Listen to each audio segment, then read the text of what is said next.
Now to a developing story coming out of the southern tier tonight, as a former power generating station there has a new owner who may come up with a new purpose for the vacant property. Channel 2's Ron Plants was in Dunkirk today. He has that story. It has sat idle on the Dunkirk lakefront for 10 years now after a failed follow-up natural gas conversion plan for the former Dunkirk coal-burning power plant.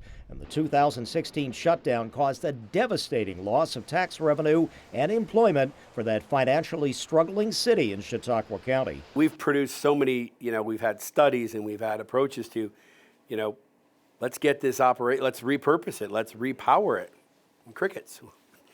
Again, the frustration, is kind of selling out. The governor doesn't want natural gas. So now the reported acquisition of the 70-plus acre site by the Texas-based Genover Corporation, which has a reputation for turning around former generating stations and which called Dunkirk city officials 2 years ago. Some options? Could be something in industrial development. We'd like to see something that could bring in additional power, be it nuclear or whatever type of fuel there.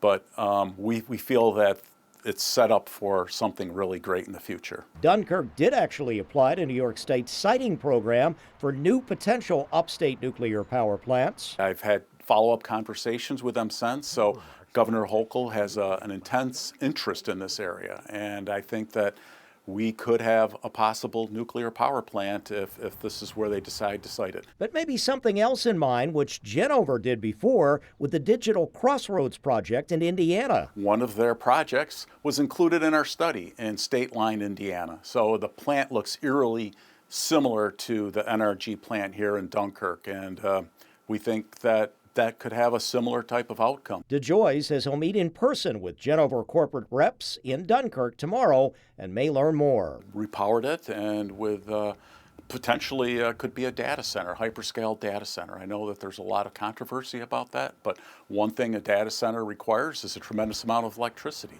And for the most part, these type of projects, they build electricity behind it. So enough to also supply the grid. Reporting from the city of Dunkirk in Chautauqua County, Ron Plants, Channel 2 News.